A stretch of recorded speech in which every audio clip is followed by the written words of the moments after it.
Nous allons lire la fiche de cours sur les propriétés des ondes.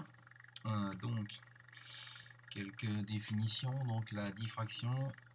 Donc, si je redécale ici un peu la vidéo. Donc, la diffraction. Donc, est le phénomène de propriété, est une propriété des ondes qui se manifeste donc par un étalement des directions de propagation lorsque celle-ci rencontre un obstacle ou une ouverture. Donc là, par exemple, vous avez un faisceau laser qui arrive sur une fente de largeur A et vous voyez que vous avez ici, donc dessiné sur un écran, la tâche de diffraction. Donc ça c'est avec, de la lumière, et vous avez aussi avec des ondes mécaniques. Ici vous avez l'image d'une cuve à ondes. Alors on a créé donc des ondes ici qui sont périodiques progressives, qui arrivent sur une fente, et donc on voit ici que en fonction de la largeur de la fente, ici la fente est relativement à une longueur plus grande que dans cette image là, où là vous avez une histoire ici la dimension de la fente. On voit bien qu'on a un phénomène de diffraction ici, puisqu'on a un étalement des directions de propagation. Donc là, si vous prenez ici, donc là, si ça allait tout droit, il n'y aurait qu'une seule direction de propagation, alors qu'ici, si une seule direction de propagation, alors qu'ici, vous avez finalement une infinité de directions de propagation possibles ici, dans ce sens. Donc c'est pour ça qu'on multiplie les directions de propagation. Donc là, il y a dans ce cas-là, ici, là, un étalement des directions de propagation par rapport à ici, où là, il y a juste une restriction de l'étalement de l'onde, alors que ici, il y a des directions de propagation qui sont bien plus nombreuses. Donc, quelles sont les conditions pour obtenir donc, cette diffraction? Donc l'importance du phénomène de diffraction est liée donc au rapport de la longueur d'onde sur les dimensions de l'objet. Donc pour toutes les ondes, la diffraction est nettement observée lorsque la dimension de l'ouverture ou de l'obstacle est du même ordre de grandeur ou est inférieure à la longueur d'onde du rayonnement ou de l'onde utilisée. Donc cette relation-là doit être retenue. Donc vous obtiendrez de la diffraction si vous avez donc une fente ou un objet diffractant qui a des dimensions inférieures ou égales à la longueur d'onde du rayonnement utilisé. Ce qu'on définit donc comme l'écart angulaire. Donc la diffraction d'une onde est caractérisée donc par le demi-angle délimitant les premiers minima d'amplitude. On le définit comme écart angulaire, θ. Donc sur ce schéma là, vous voyez que θ ici donc, est l'angle qu'il y a ici entre le centre. Donc là en gros le centre étant le centre où s'il n'y avait rien qui se passait, donc ce serait la direction de propagation unique, initialement en gros initiale la même que celle incidente. Et là vous avez donc les maxima où on voit quasiment plus de premier maxima. On voit bien qu'ici on est sur une extinction, là on est sur une extinction, donc ça définit le premier minima, et donc ça fait définir θ. Par définition, θ est donné par la relation θ égale lambda sur A, avec A et lambda en mètres, et on obtient dans ce cas-là l'angle en radians. Faites attention, l'angle est bien en radians. Donc sur un schéma, ça donnera ici en vue de dessus, donc vous avez le laser, la fente, l'angle θ qui est défini donc entre la direction du faisceau incident ici et la première extinction. Donc je dis bien le milieu de la première extinction. Donc je répète, θ égale donc entre le centre ici de la tâche centrale et le centre de la première extinction. Donc le centre de la première extinction étant ici sur le schéma donné ici. Donc là on a bien pris ici le centre. Alors ensuite, donc pour la diffraction des ondes lumineuses. Donc si nous commençons par des ondes monochromatiques, une onde lumineuse monochramatique donc, est diffractée par des objets de petite taille. Donc l'observation montre une figure de diffraction composée d'une tâche centrale et de tâches secondaires, telles que ce que nous pouvons observer ici. Donc une tâche centrale qui est généralement beaucoup plus grande que les tâches secondaires. Entre chaque tâche, nous avons donc des minima qui correspondent à des zones sombres. Donc la tâche est d'autant plus centrale, et d'autant plus grande que A est petit et lambda est grand. Alors ça s'observe très facilement donc avec cette formule-là. Si vous observez cette formule-là, vous voyez que θ est inversement proportionnel à A et proportionnel à la lambda. Donc c'est-à-dire que pour un lambda donné, plus A est petit, plus θ sera grand. Et plus θ est grand, plus la largeur de la tâche de diffraction centrale est grande. Ensuite, si maintenant on fait de la diffraction donc, en lumière blanche. Donc la lumière blanche, c'est-à-dire que c'est la superposition de la diffraction de toutes les lumières monochromatiques, puisque la lumière blanche est une lumière polychromatique. Donc chaque radiation monochromatique va donner une figure de diffraction qui va donc se superposer avec celle des autres radiations. Ce qui va donner donc un résultat qui donne ça, donc ce qu'on appelle une figure d'irisation. Donc on est au centre du blanc parce que toutes les longueurs d'onde donc se superposent au même endroit. Et après on voit bien qu'on a ici toutes les couleurs qu'on observe sur les spectres. Donc là on voit du rouge, on voit du bleu, on voit du vert. Donc ça s'explique assez facilement juste avec la même formule. Si on a la formule θ ici égale lambda sur A, on voit que pour cette fois-ci un A donné, donc on laisse un A pour une fente donnée, θ est proportionnel à lambda. Donc c'est-à-dire que si lambda varie, θ varie. Donc il faut imaginer que le L ici, la longueur de la tâche de diffraction, étant proportionnelle à θ, si vous avez lambda qui varie, ça va directement impacter la largeur de la tâche centrale. Donc si vous envoyez toutes les longueurs d'onde comprises entre 400 et 800 nanomètres, c'est-à-dire une infinité de longueurs d'onde, vous aurez donc une infinité de tâches centrales qui vont se superposer. Au centre ici, vous aurez toujours donc du blanc, puisque vous aurez toujours les radiations qui se superposeront.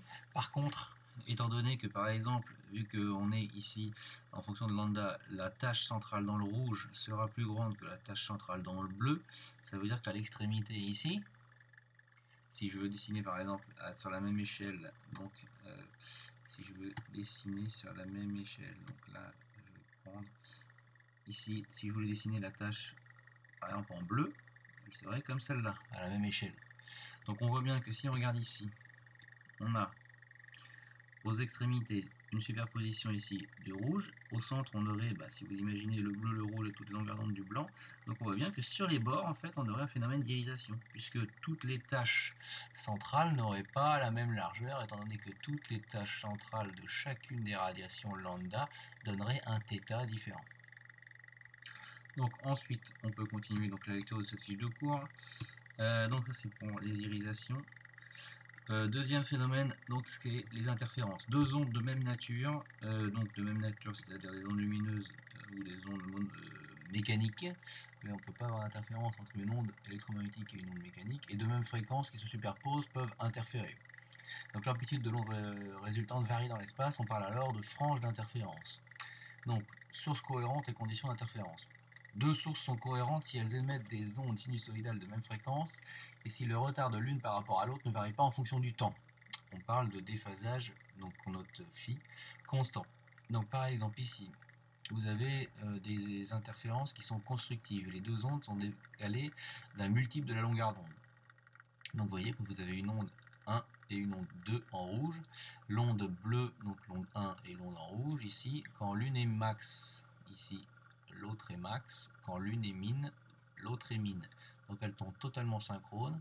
Donc quand on fait donc la superposition donc, de ces deux ondes ou l'addition de ces deux ondes là, on obtient en fait une onde résultante qui est d'amplitude double par rapport à l'incidente bleue ou l'incidente rouge. Donc là on a une onde qu'on peut dire renforcée. Dans ce cas-là, on parle d'interférence constructive.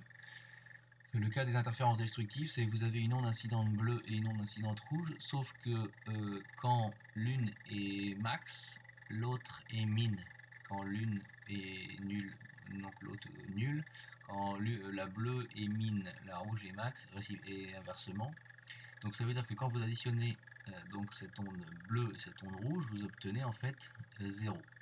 Donc tout se passe comme si, ici, quand on additionne deux ondes, on obtient rien.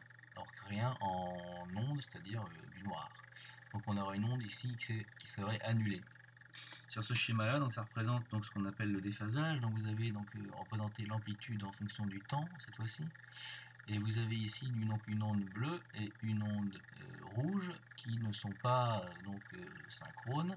Elles ne sont pas en phase puisque quand l'une est max, l'autre n'est pas maximum, elle est maximum un petit peu plus tard.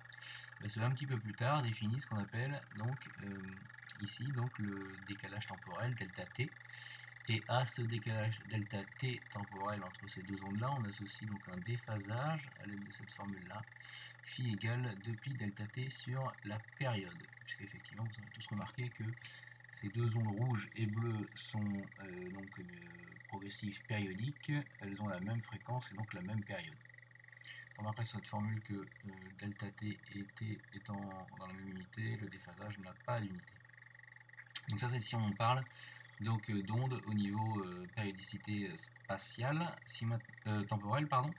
Donc la périodicité temporelle, puisqu'on a la période et le décalage temporel. Si maintenant on parle au niveau spatial, et que là nous représentons donc les ondes, donc une représentation spatiale de l'onde, vous voyez que nous pouvons représenter une onde rouge et une onde bleue, donc qui cette fois-ci sont décalées, puisque quand l'une est max, on voit que l'autre ici est à 0, et quand celle-là est max, ici celle-là n'est absolument pas maximale. Donc ces deux ondes sont décalées de ce qu'on appelle une différence de marche. C'est-à-dire que les deux ondes n'ont pas parcouru le même parcours, et donc la différence de parcours entre les deux maximums ici définit ce qu'on appelle la différence de marche. Donc par exemple, si vous avez une source S1 et une source S2, et que donc ces sources S1 et S2 partent les mêmes ondes, on voit bien que cette distance-là D1 est plus courte que la distance D2. Donc ici, la différence de marche parcourue par l'onde 2 par rapport à l'onde 1 serait représentée ici par le petit dessin vert. Et il y a une relation donc entre le déphasage phi et la différence de marche qui est phi égale 2pi fois la différence de marche sur lambda. Alors ensuite, si on continue, donc les deux cas possibles. Donc si le décalage temporel ici, donc si le décalage temporel est nul ou multiple de la période et que la différence de marche donc est dans ce cas-là un multiple de la longueur d'onde, les deux courbes sont superposées, donc elles sont en phase, donc c'est ce cas-là. Ici, dans ce cas-là. Donc, dans ce cas-là, l'amplitude de la vibration résultante est maximale. Les interférences sont alors dites constructives en tout point où les ondes provenant des deux sources cohérentes qui interfèrent sont en phase. Si, au contraire de ça, vous avez donc le maximum de l'une qui coïncide avec le maximum de l'une qui coïncide avec le minimum de l'autre. Donc c'est exactement le cas qui est ici. Le maximum de l'une coïncide avec le minimum de l'autre. Donc le décalage temporel est multiple d'une demi-période ou de la différence de marche, ou la différence de marche multiple d'une demi-longueur d'onde. Donc dans ce cas-là, delta égale k plus 1,5 fois la longueur d'onde. Les deux courbes sont en opposition de phase, l'amplitude de la vibration résultante est alors minimale, et dans la plupart des cas, elle est nulle. Les interférences donc, sont destructives en tout point, donc provenant de deux sources cohérentes qui interfèrent donc en opposition de phase avec. Donc ça c'est toujours la relation entre le déphasage et la longueur d'onde. Donc par exemple, il faut bien retenir que par exemple pour les interférences constructives, on a un déphasage qui vaut 2 kpi, c'est-à-dire 0, 2pi, 4pi, 6pi, etc. Et ça, c'est donc la relation qui permet de nous donner des interférences constructives en regardant comme grandeur le déphasage. Si vous regardez la différence de marche, dans ce cas-là, delta égale k fois lambda. Donc si vous avez delta égale lambda, 2 lambda, 3 lambda, 6 lambda, 7 lambda, etc. Dans ce cas-là, vous êtes dans le cas des interférences constructives. On peut toujours avoir deux conditions, une condition sur la différence de marche, mais ou la même condition sur le déphasage. On peut faire l'un ou l'autre selon ce qui nous arrange. Donc ça c'est pour l'interférence constructive. Pour les interférences destructives, donc l'équivalent serait que le déphasage est égal à pi plus 2 kpi, c'est-à-dire pi plus 0, pi plus 2pi, donc 3pi, pi plus, si je prends k égale 2, pi plus 4pi, donc ça fait 5pi. Et ça serait équivalent à une relation donc, en différence de marche, delta égale k plus 1,5 lambda, donc ça ferait des delta égale lambda sur 2, 3 lambda sur 2, 5 lambda sur 2, etc. Donc au niveau des ondes lumineuses, donc pour les interférences, donc qu'est-ce que nous observons? Nous observons la chose suivante, donc pour obtenir donc deux sources lumineuses cohérentes, donc c'est pas compliqué, il suffit donc d'utiliser donc deux sources secondaires créées à partir d'une même source, donc typiquement c'est les fans de Young. Donc les fans de Young, donc vous avez ici donc, les fans de Young, il faut imaginer que nous avons ce dispositif là, Donc au lieu de mettre une seule fente, vous en mettez deux à côté, éclairées par le même laser. Dans ce cas-là, les deux fentes seront ici, ce qu'on appelle les fentes Young. Donc ces deux sources donc seront éclairées par le même faisceau laser et se comporteront donc alors comme des sources cohérentes. Il apparaît alors des franges d'interférence dans la figure de diffraction des fentes. Donc c'est ce que nous voyons ici. Donc si vous comparez ici pour une fente, vous avez ici la figure de diffraction. Donc une tâche centrale, des tâches secondaires, des minima.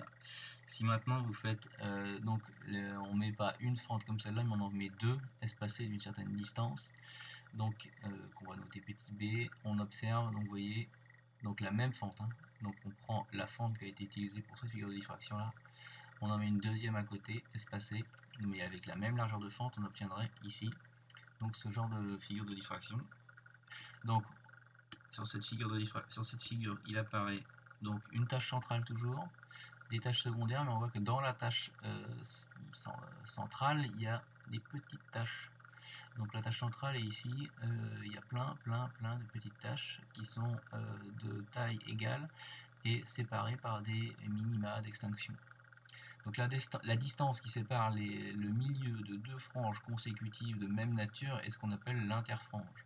Elle dépend de la longueur d'onde de la radiation incidente. En effet, donc si vous prenez ici soit les deux distances entre les deux maxima ou les deux maxima ici ou les deux minima ici, vous avez ce qu'on définit l'interfrange. Ensuite, pour la lumière blanche, donc cette interfrange dépend de la longueur d'onde.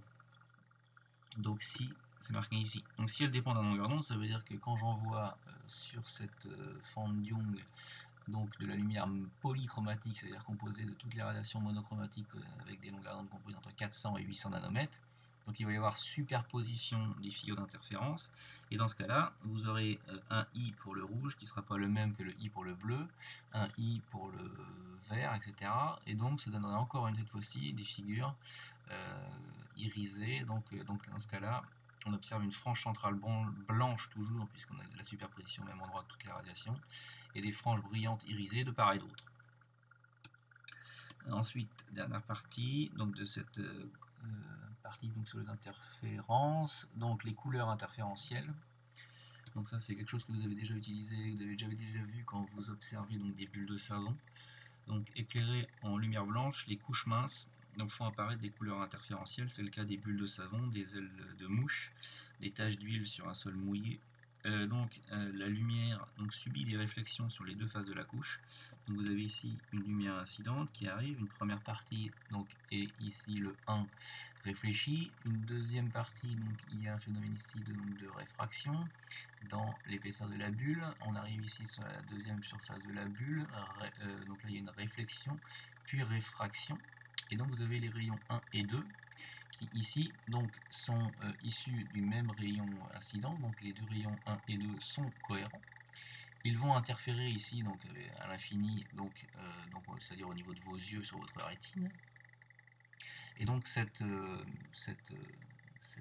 interférence entre ces deux rayons-là va dépendre ici au niveau de la différence de marche, donc des conditions d'interférence, de l'épaisseur de la bulle et bien entendu de l'angle. Donc ici il est marqué que la lumière subit des réflexions sur les deux faces, les rayons interfèrent et l'interférence est destructive pour certaines longueurs d'onde ou certaines épaisseurs. Et pour une épaisseur fixe, donc ça dépend par exemple de certaines longueurs d'onde. Donc il est possible que des couleurs, des radiations, soient en interférence constructive quand d'autres sont en interférence destructive. Donc il faut imaginer que si par exemple, je sais pas moi, le bleu est en interférence destructive, ça veut dire qu'il n'apparaîtra pas. Et donc s'il n'apparaît pas, vous aurez une couleur qui est complémentaire de celle du bleu. Et donc dans ce cas-là, vous obtiendrez, en fonction des longueurs d'onde, de l'épaisseur, vous obtiendrez des couleurs. Et donc c'est pour ça que sur une bulle de savon, vous obtenez quasiment toutes les couleurs avec tous les reflets possibles et inimaginables selon l'épaisseur de la bulle. Au niveau de l'effet Doppler, donc une onde électromagnétique ou mécanique émise avec une fréquence FE est perçue avec une fréquence FR différente lorsque l'émetteur et le récepteur sont en déplacement relatif. Donc ça c'est l'effet Doppler. Alors Déplacement relatif, ça signifie qu'il faut que soit l'émetteur et le récepteur soient en mouvement, pas à la même vitesse, soit que l'un bouge et pas l'autre. Dans ce cas-là, on est en mouvement relatif. La variation de fréquence donc entre l'onde émise et l'onde reçue dépend donc de la vitesse, donc de la vitesse relative, c'est-à-dire de la vitesse de l'un par rapport à l'autre, notée V, donc de l'émetteur par rapport au récepteur. Pour un récepteur fixe, donc il y a ces formules-là qui sont données, qui ne sont pas à connaître. Donc on a que la fréquence reçue est égale à la fréquence émise fois le rapport de la vitesse de la lumière sur la vitesse de la lumière moins la vitesse relative. Donc ça c'est la formule si l'émetteur s'approche du récepteur. Donc dans ce cas-là on a FR supérieur à FE. Et dans le cas où l'émetteur s'éloigne du récepteur, on a FR inférieur à FE. Donc l'écart en fréquence dépendant de la vitesse relative donc de l'émetteur par rapport au récepteur, l'effet Doppler constitue une base de mesure de vitesse. En effet, ici nous mesurons FR et FE, nous pourrons en déduire donc la vitesse relative. Donc c'est pour ça que c'est une méthode de mesure de vitesse. Donc c'est par exemple la méthode qui est utilisée pour les radars autoroutiers ou l'imagerie médicale.